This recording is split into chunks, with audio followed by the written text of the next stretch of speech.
Eu sei porque já teve gente famosa que numa conversa aberta falou comigo assim: Rodrigo, eu cheguei ao ponto, antes de encontrar Deus, que eu ficava no hotel com 2 mulheres assim, perfeitas, que não tinha defeito, da unha do pé ao fio do cabelo.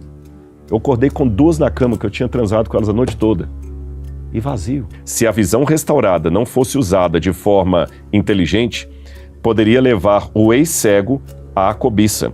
Nesse caso, seria melhor arrancar os olhos curados e continuar às cegas na direção do reino, em vez de seguir enxergando na direção do abismo.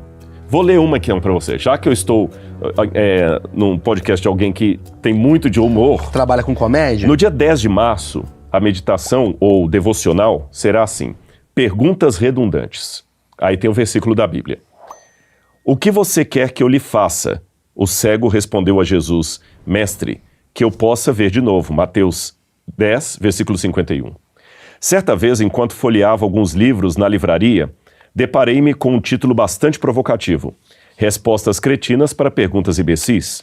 Era um livro de humor ácido que trazia anedotas do tipo: um sujeito entrou em uma agropecuária e perguntou: tem veneno para rato?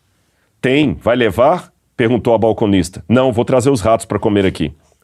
Eu ri muito com o pouco que li. Isso realmente acontece todos os dias, não necessariamente as respostas bem boladas, mas as perguntas óbvias do cotidiano.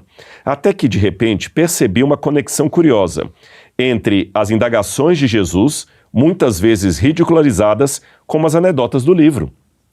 Jesus tinha a fama de fazer milagres. E quando o cego Bartimeu ficou sabendo da sua presença, gritou por misericórdia. Então Jesus perguntou: o que você quer que eu lhe faça? Como assim? Ora, que eu volte a ver. Certamente o Senhor não estava fazendo uma pergunta idiota.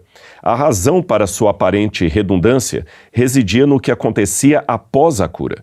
A Bíblia não diz como Bartimeu ficou cego, mas uma coisa é certa: ao recuperar a visão, ele sairia da fila da mendicância e iria para a fila dos desempregados, provavelmente sem experiência ou recursos para se manter. Agora que podia ver, não havia razão para continuar pedindo esmolas. Portanto, a bênção de enxergar traria consigo um preço a ser pago. Assim, a pergunta de Cristo fazia todo sentido. Você quer mesmo ser curado? Está disposto a arcar com as responsabilidades de enxergar? A questão continua atual. Muitos querem o carro, mas não querem os impostos, o combustível caro ou o trânsito caótico. Toda dádiva traz consigo a responsabilidade de manter com sabedoria o que recebeu. Caso contrário, a bênção pode se transformar em maldição. Se a visão restaurada não fosse usada de forma inteligente, poderia levar o ex-cego à cobiça. Nesse caso, seria melhor arrancar os olhos curados e continuar às cegas na direção do reino, em vez de seguir enxergando na direção do abismo. Forte, não é mesmo? E você? O que gostaria de pedir a Deus nesse dia? Aí a pessoa lê isso aqui, sai para trabalhar, faz uma oração, faz... Pô, sensacional. Esse mas aqui é o seu de presente. Obrigado, tá aqui Descobertas da Fé Devocional Diário, né? Um diário devocional. Achei isso aqui incrível. É um assunto que até eu ia começar abordando. Você tá me falando uma coisa que é um causo que eu queria saber. Isso foi real? Como que a gente consegue ter uma noção dessa história, da veracidade dessa história? Ou isso é uma metáfora que quer dizer alguma coisa? O que você, como historiador, filósofo, arqueólogo, você descobre sobre esse assunto? Muito bem. Quando a gente olha de trás para frente, a tendência comum e leiga já é falar: não, isso aqui é lógico que é uma mentira, já não sabe se Jesus existiu, porque a gente está acostumado com 2 coisas que causam uma má interpretação da história passada. Primeira, a gente está acostumado com os critérios atuais de investigação. DNA, cena do crime, Twitter. Fotografia, Twitter, vídeo, coisas que, nota de rodapé, no futuro próximo também já não significarão mais nada, porque hoje com a inteligência artificial, o cara pode colocar você falando uma coisa que você nunca falou. Né? Ou a mim também. O que é muito perigoso, porque eu posso ser o próximo profeta de acordo com se a próxima geração não tiver acesso ao passado. Exatamente, é muito complicado. O Serjão do Flow esses dias fizeram vários cortes do Serjão falando coisas que o Serjão nunca falou. Exatamente. Mas a voz era dele, pega um trecho dele, então quer dizer, só fechei o parênteses. Então a gente está acostumado com estilo CSI de investigação. Sim. E a gente pensa que toda a história é assim. O que não passar por isso é porque é mentira. Segundo problema, nós lemos as coisas todas com ótica ocidental. Então, na ótica ocidental, algumas coisas da Bíblia parecem estúpidas, parecem difíceis de entender, parecem que não fazem sentido nenhum, mas quando você olha com os critérios do Oriente Médio Antigo, que era diferente o raciocínio do nosso, eu posso dar exemplos aqui a pouquinho. Eu ia te perguntar isso. E olha com os critérios da historiografia antiga, eu posso afirmar a você, as histórias que a Bíblia fala são verdadeiras. Vou dar uns 2 exemplos. Esses dias, a Bíblia fala, por exemplo, que quando Moisés compareceu diante de Faraó, os magos de Faraó pegaram o cajado deles e jogaram na frente e os cajados viraram cobra. Uma visão científica, moderna, técnica. Eu falei, isso é mentira. O cajado não... Só acontecia no passado, agora não acontece mais? Não vira cobra. Só que esses dias eu esqueci o nome daquele... É um programa que tem lá da Inglaterra, de talentos, que os jurados ficam assim, é o mais famoso que tem. Tipo o Got Talent da vida? Got Talent, é o Got Talent. E tinha um camarada que fez uma cena de ilusionismo que eu nunca vi um negócio daquele. Ele pega um outro companheiro dele, o cara é oriental, pelo olho esticado oriental. E ele coloca um camarada, um rapaz assim, aí daqui a pouco ele vira a cabeça do sujeito e é um cachorro. Aí ele vai virando assim e o sujeito se transforma num cachorro, literalmente, na frente da gente. A outra é pior ainda, que ele coloca uma cabeça de cavalo no sujeito e daqui a pouquinho ele mesmo abaixa e sobe um cavalo, mas não tem pano, não tem nada. Depois ele vira de novo e numa fração de segundo ele volta a ser ele mesmo. É uma ilusão de ótica, mas ele fez. Tá. E o auditório todo ficou assim. Ora, por que a gente pensa que só hoje que alguém sabe fazer cenas de truque? Quer dizer que tinha mágicos naquele passado? Claro. Se você vai no Egito, tem vários relatos de encantamentos. A hipnose é alguma coisa muito mais antiga do que a gente imagina. Mas muda muito. Se você põe uma nota de rodapé, isso foi uma mágica, você não acha que a civilização de hoje olha e fala assim, então não aconteceu daquele jeito que eu imaginava. Então não foi tão sagrado assim. Foi só um jogo de espelhos. Jogo de espelhos. Só que, vamos levar em consideração 2 coisas. Letra A. Existe a magia, existe o engodo. Falando engodo, não no sentido moral da palavra, porque o mágico não está sendo um engodo, o mágico está querendo entreter. Isso. Né? Mas se eu pego aquela magia do entretenimento e a uso para fins escusos, ela se torna um engodo. Claro. Você sabe até que tem muitas denúncias de líderes religiosos que utilizam disso. Tem muita cara que ele, na verdade, ele faz técnicas hipnólogas e tudo mais e tal, e que a pessoa sai com autossugestão e tudo mais. Tem isso. Manipulação. Agora, existe uma dimensão espiritual da luta do bem contra o mal. Aí depende com que cosmovisão eu estou lendo a história. Tá bom. Por exemplo, se eu ler a história a partir de uma cosmovisão meramente materialista, materialismo dialético, para falar lá das linhas de Marx e outros mais, se eu leio apenas a partir do materialismo dialético, Kant, eu vou entender que Hitler foi apenas um ditador, assassino, facínora, que matou milhões de judeus. Ponto. Mas se eu ler a partir de uma luta entre o bem e o mal, eu vou falar que o Hitler, além da sua própria decisão, porque ele tem responsabilidade no que ele fez, ele se permitiu ser usado também por forças malignas que queriam aquele genocídio. E que nós estamos numa guerra cósmica entre o bem e o mal. Adoraria falar desse assunto.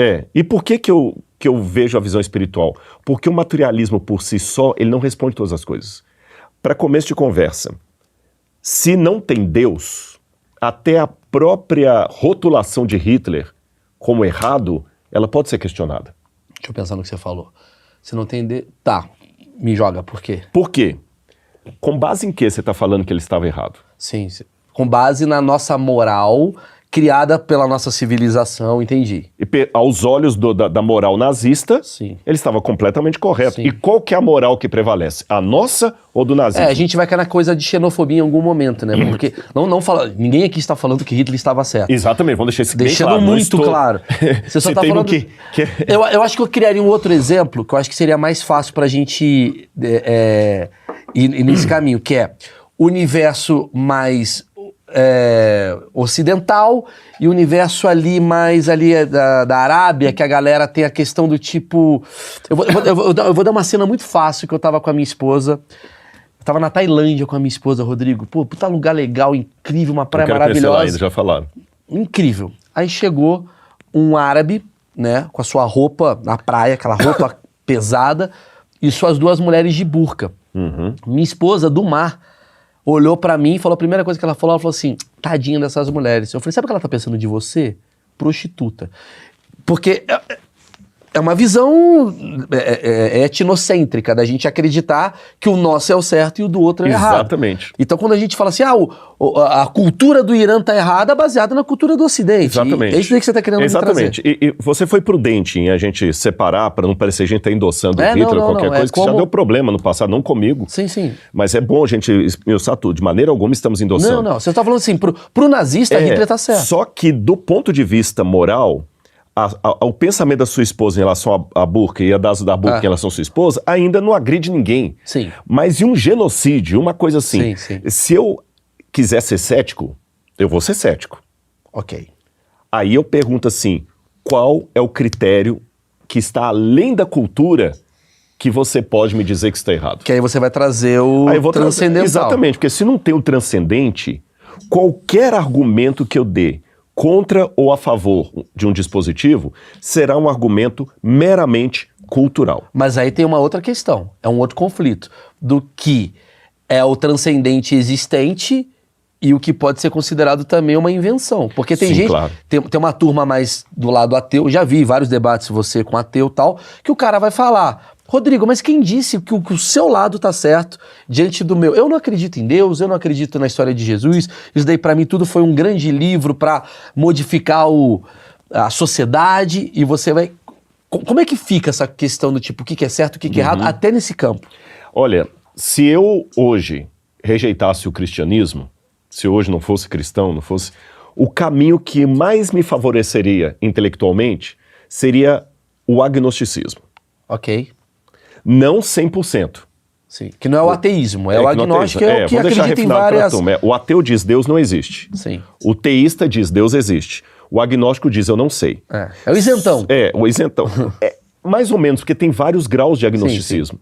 Sim. Quando você fala eu sou agnóstico, que tipo de agnóstico você é? Porque, por exemplo, tem um agnóstico que fala assim, é impossível saber o que é a verdade. Aí você fala o seguinte, essa sua afirmação também tá dentro desse critério?